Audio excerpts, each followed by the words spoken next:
नमस्कार, मैं केशव राय साहित्य, संगीत और सिनेमा के YouTube चैनल पर आज हम एक लेखन जगत की मतलब फिल्म लेखक जिन्होंने करीब 30 फिल्में दी हैं और सारे बड़े बड़े फिल्म स्टारों के साथ, और सारी फिल्में हिट हैं और फिल्में भी अलग अलग जोनर की, एक्शन फिल्में, सामाजिक, महिला प्रधान और मनोरंजक फिल्में, सारी बड़ी बड़ी फिल्में हैं और दबंग तीनों के लेखक भी हैं आप।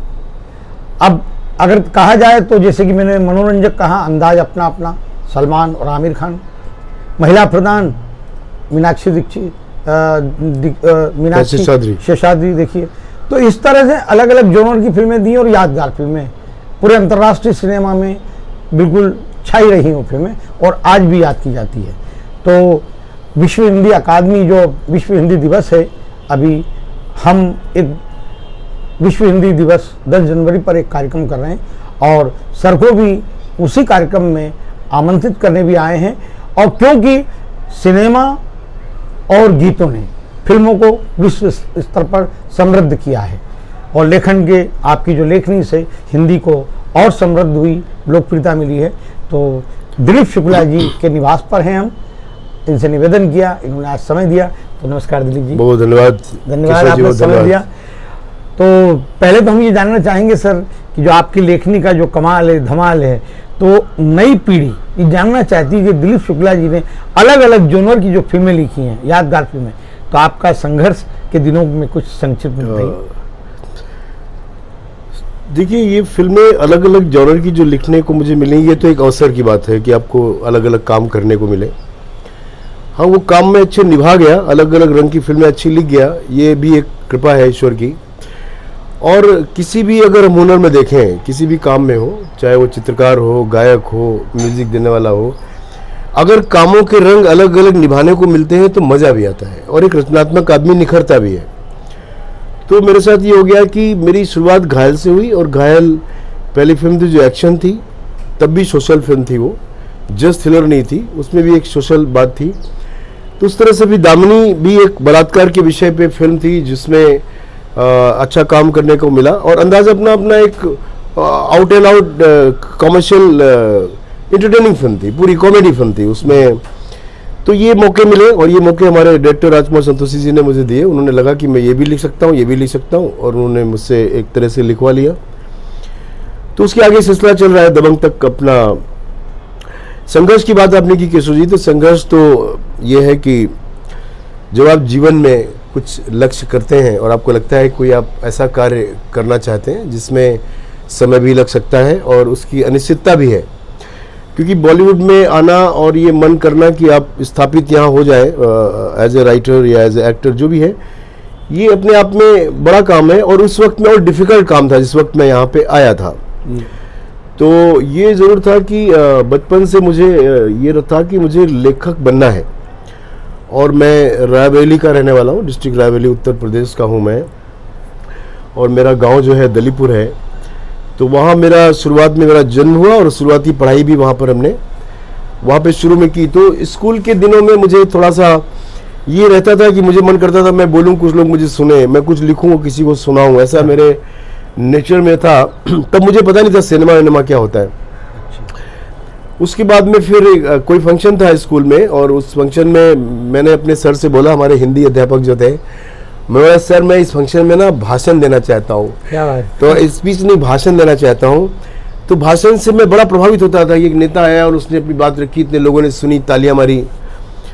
तो उसके बाद में हमारे स्कूल के फंक्शन में हमारे अध्यापक और हमारे गेस्ट स्पीच देते हैं और सब तालियां मारते हैं। तो मुझे लगा मैं ही भाषण दे सकता हूँ। तो मेरे ख्याल से मैं 6ठी क्लास में था।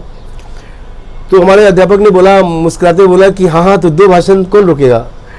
तो मैंने कहा मुझे लिख के दो, फिर मुझे क्या बोलना है। तो हमारे सर ने बोला कि तुम ही लिख भी लो। देखिए, छोटी छोटी घटनाएं हैं जीवन में जो आपको प्रेरित करती हैं, और हमारे सर ने एक्चुअल में मुझे प्रेरित करने के लिए ही कहा था तुम इसे खुद ही लिखो। तो मैंने उसको इस तरह से लिया कि उन्होंने मुझे ब्लेसिंग दी। देन मैंने 8-10 लाइनें 6ठी क्लास में लिखी। मेरे ख्याल से वो 26 जनवरी का फंक्शन था। अब वो 10-12 लाइनें जो मैंने लिखी अपनी तरफ से, वो लाइनें फिर मैंने अपनी तरह से बोली। मैंने लिखी थी, मैंने अपनी तरह से बोली, तो वो बहुत ही प्रभावशाली वो लाइनें रहीं मेरे उसमें। और उसके लिए सर ने मुझे बहुत सराहा, स्कूल में मुझे बहुत कहते हैं ना वाहवाही हुई, और ये वो घटना थी जिसने मुझे प्रेरित किया कि मैं लिखने की तरफ अपने जीवन में आगे बढ़ूं। तो क्या फिर आपने फिल्में देखी, उन लेखकों की लेखनी देखी या साहित्यकार को पढ़ा आपने? आप बहुत सही आपने कहा है किशोर जी, क्योंकि वो जो बीज पड़ता है, वो बीज किस माध्यम से किस सोर्स से पड़ता है वो बड़ा आवश्यक होता है, जो हर किसी के साथ ही होता है। तो स्कूल के दिनों में ये था कि मुझे साहित्य से मैं बड़ा वो होता था, और मुंशी प्रेमचंद जी की कहानियाँ मुझे बहुत ज़्यादा प्रभावित करती थी। उनके विषय बड़ा दिल को छूते थे, और उनकी जो शैली थी, उनके जो चरित्र जो गढ़ते थे, तो मुझे ना, अगर मैं कहूँ तो पहले वो साहित्यकार हैं जिन्होंने मुझे लेखन की तरफ ज़्यादा वो प्रेरित किया, वो है मुंशी जी। मतलब तो चूँकि मैं गांव में जन्मा और गांव की पृष्ठभूमि की कहानियाँ उनकी होती हैं, तो उसमें कहानी में विचार है, विषय है, रोचकता है, मोड़ है, तो बड़ा खेल अच्छा है। तो मैंने मंत्र जब मैंने पढ़ी तो मुझे ऐसा लगा कि मंत्र को नाटक की उसमें लाया जाए और इसे लोगों को दिखाया जाए। तो फिर मैंने मंत्र की कहानी का रूपांतर किया, नाट्य रूपांतर किया, और देन उससे फिर हमने तब मैं लखनऊ आ गया था। मेरे फादर लखनऊ में रेलवे में कार्यरत थे, तो आगे की पढ़ाई के लखनऊ आ गया। तो लखनऊ में फिर हमने ये मंत्र का मंचन किया मिनी रविंद्रालय में। तब मेरी उम्र 15-16 साल थी, और जब मैंने इसको लिखा भी और मैं इसको निर्देशित किया, और उस मंत्र में वो जो वृद्ध चरित्र है उसको मैंने निभाया भी एज एक्टर। तो कोई समझ नहीं थी कि प्ले कैसे डायरेक्ट करते हैं, क्या होता है, अपने हिसाब से कुछ लोगों ने सपोर्ट किया। तो पहला नाटक जो मेरा हुआ मंत्र, उसकी सराहना हुई, काफ़ी समाचार पत्रों में मैं छपा।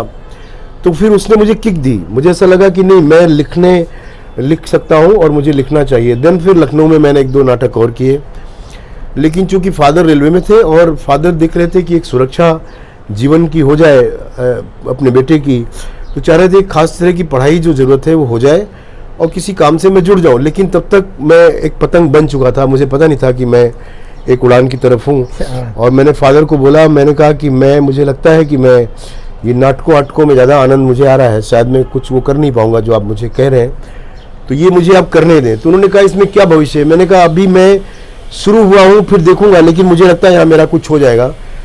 उसके बाद जब 1-2 नाटकों ने ठीक ठाक वहाँ पे लखनऊ में, जैसे मैं एक नाटक था चक्कर प्यार का, कॉमेडी प्ले था, बहुत लाइक किया लोगों ने।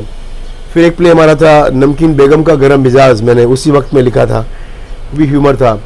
इन नाटकों के बाद फिर मैंने सोचा कि अब अगर आप ज़्यादा लोगों तक पहुँचना चाहते हैं और आप चाहते हैं कि आपका विचार, आपका विज़न, आपकी कल्पना ज़्यादा लोग देखें और हर वर्ग, हर तरह के लोग देखें, तो उसका माध्यम सिनेमा है। और तब मुझे उस उम्र में 17 साल की अवस्था में, मैं इंटर जस्ट मैंने किया ही था, और फिर मुझे ऐसा लगा कि मुझे मुंबई आना चाहिए, और बिना किसी तैयारी के, बिना किसी लाव लश्कर के, बिना किसी सोर्स के, बिना किसी पृष्ठभूमि के, बिना किसी कांटेक्ट के मैं बम्बई स्टेशन। और ये मालूम था कि बहुत संघर्ष और चुनौती है बॉम्बे। हाँ, मतलब ये तो मतलब एक्चुअली क्या है, एज इतनी कम थी ना उस वक्त में ना, उस एज में क्या हो गया जो मुझसे उस एज में हो गया, अगर मैं 24-25 साल का होता तो ना होता मुझसे, क्योंकि उस एज में ज़्यादा सोच नहीं पाया मैं, और ज़्यादा सोचा जा नहीं सकता है उस एज में। चलो मुंबई चलते, कुछ कर डालें, कुछ उसको पता नहीं है बंदे को कि बंदा वहाँ कहाँ रहेगा, क्या खाएगा, किधर सोएगा, कैसे लोगों से मिलेगा, उस शहर में भाषा अपनी है लोग। लेकिन क्या उस वक्त में ना कच्ची उम्र थी, समझ भी कच्ची थी, लेकिन अंदर ना एक दिया सा जल रहा था जिसने उधर से खदेड़ा और ला के उठा के मुंबई में रख दिया। तो पहली फिल्म कब मिली और कैसे? हाँ, उसके बाद में मैं 82 में आया था।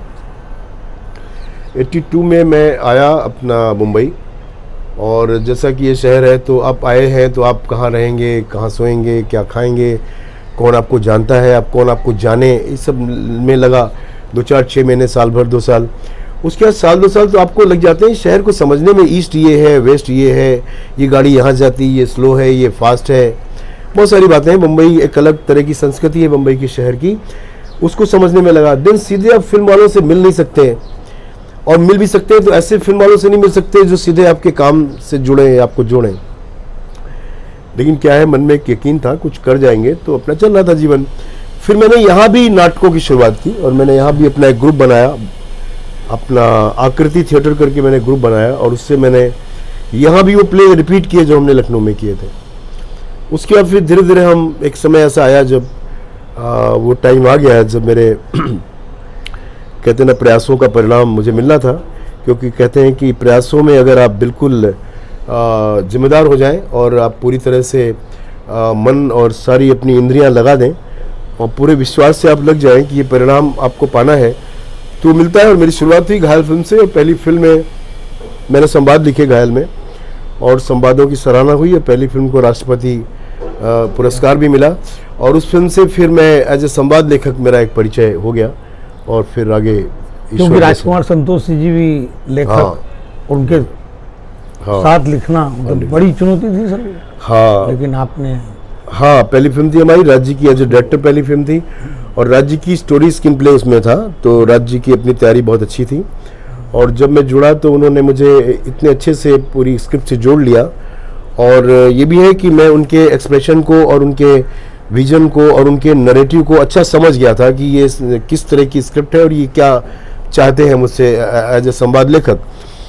तो फिर आपने देखा होगा घायल में कि मैंने घायल में बहुत कम लाइनें यूज़ की हैं, 1.5 2 लाइनों के डायलॉग रखे हैं हमने, और ज़्यादा ड्रामा कहीं कहीं है। तो ये बहुत ज़रूरी होता है कि राज्य ने मेरे सामने चीज़ें इतनी साफ कर दी कि मुझे शब्द देना बहुत आसान हो गया, और मैं आसानी से उनकी ज़रूरत पूरा करता गया, और वो काम अच्छा निकलवा लिया उन्होंने मुझसे। तो इसका मतलब ये है कि निर्देशक भी अगर राइटर को, लेखक को सपोर्ट करे तो डायलॉग और अच्छे लिखे जा सकते हैं। 100%। और निर्देशक ने अगर लेखन भी किया है, कि निर्देशक की अपनी कहानी भी है, तो ये तो सोने में सुहागा हो जाता है, क्योंकि कहानी उनका विचार है, उन्हीं को आगे उस विचार को विस्तार करना है, और विस्तार करके उन्हें थ्रू कैमरा उस विचार को लाना है। तो फिर ये हो जाता है कि फिर आपके लिए स्पष्ट चीज़ें हो जाती हैं। और अगर निर्देशक अच्छा लेखक है तो एक तरह का एक सपोर्ट हो जाता है लेखक के लिए, क्योंकि फिर आपकी अच्छी बात सीधे उसे लगती है, और उसमें कोई सुधार है तो बहुत ही अच्छा एक समझ का एक सजेशन आता है सुधार के लिए।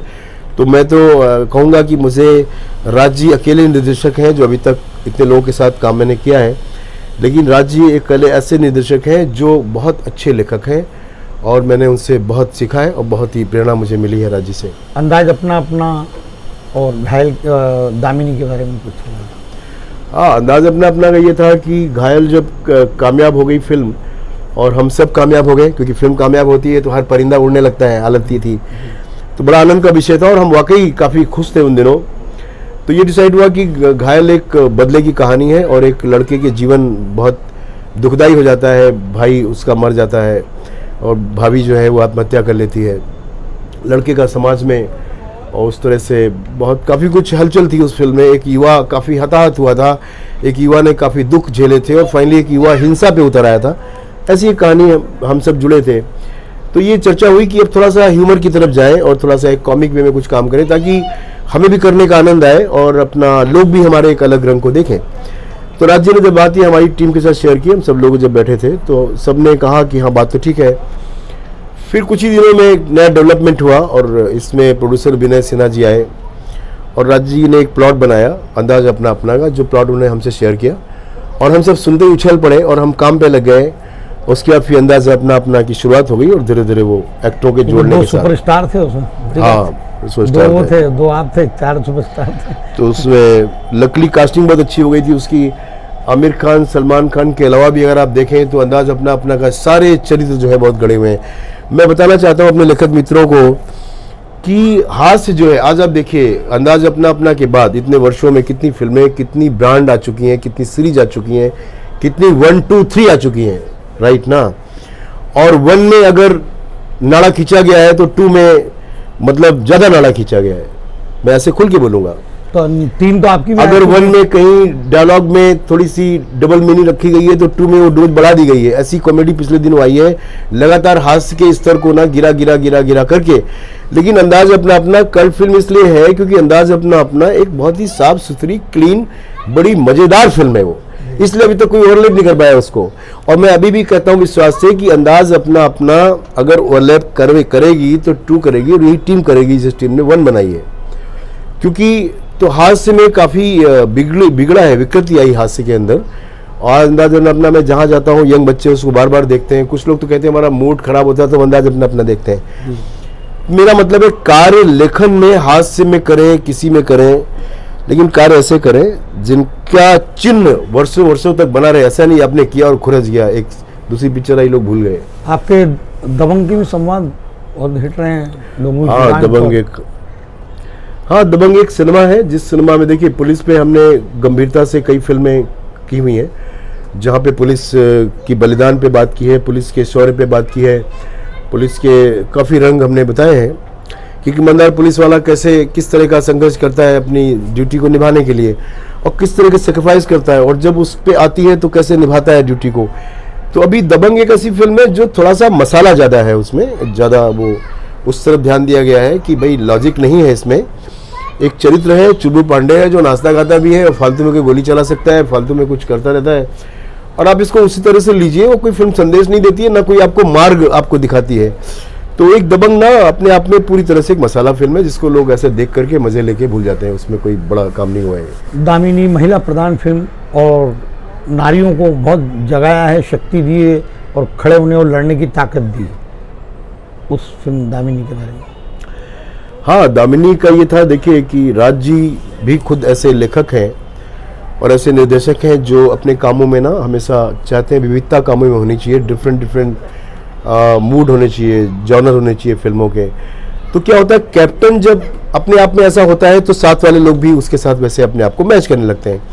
और राज्य के अंदर इतने रंग छिपे हैं, मतलब आज मैं दिल से आपने बहुत भावुकता से ये प्रश्न किए हैं मुझसे।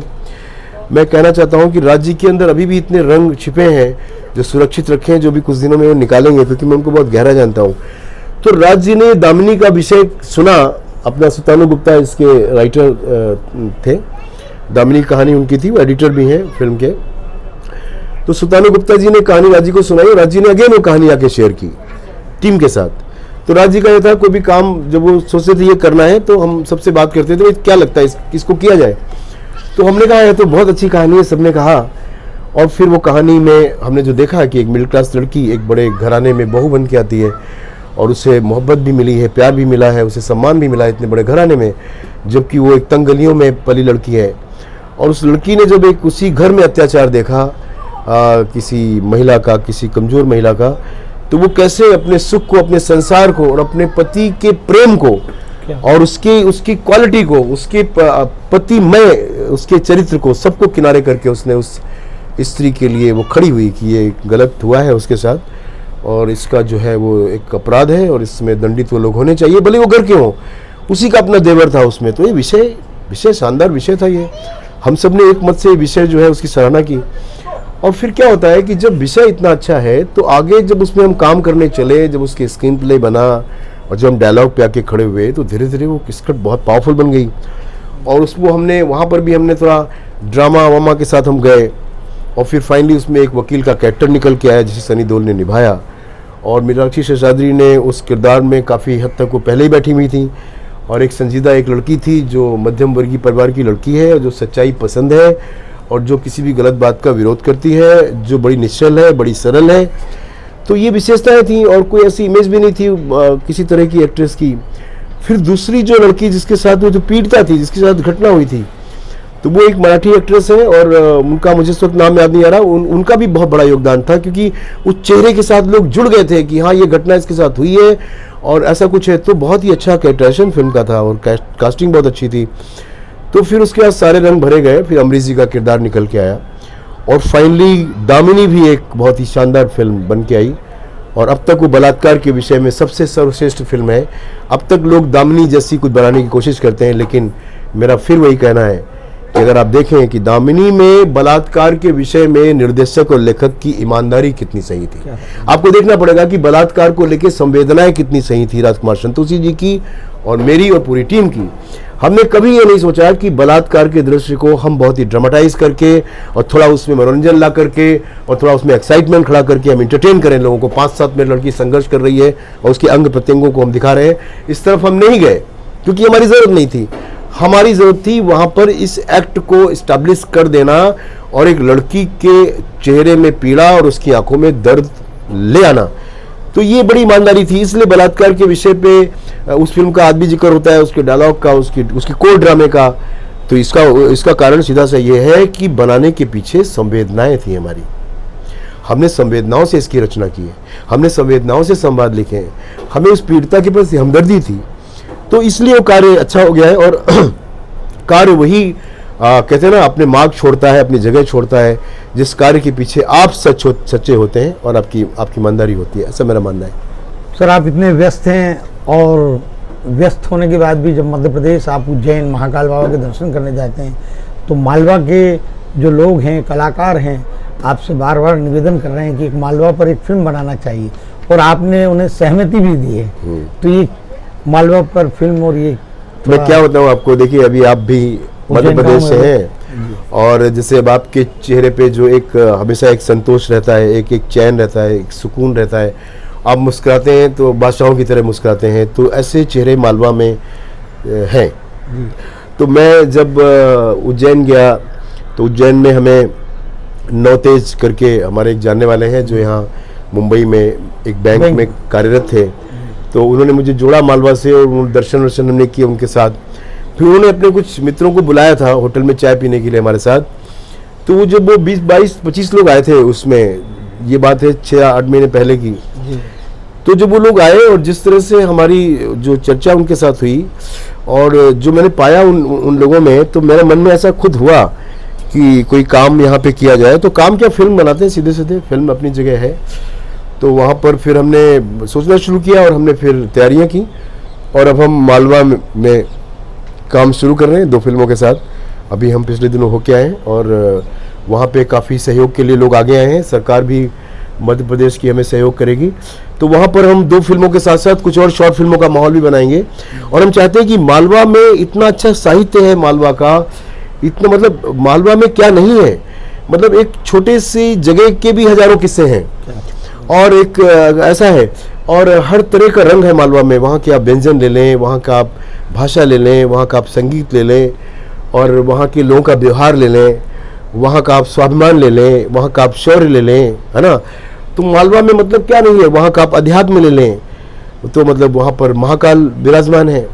तो कुल मिला के फिर मेरे मन में ये आया और फिर हमने कार्य भी शुरू किया है और धीरे धीरे वो कार्य प्रगति पर होंगे और मालवा के लोगों के द्वारा ही ये प्रोडक्ट बनेंगे, वही सब इसमें शामिल होंगे। बॉलीवुड के थोड़े से लोग आके उनको थोड़ी हेल्प करेंगे, बाकी ये मालवा के लोगों के द्वारा बनाई गई फिल्में होंगी जिसमें हर तकनीकी से लेके अभिनय, संगीत, गायकी, सब में मालवा के कलाकारों को मैं लाऊंगा। ऐसा मेरा प्रयास है और मुझे लगता है हो जाएगा, कोई बड़ी बात नहीं, हो जाएगा, बिल्कुल हो जाएगा।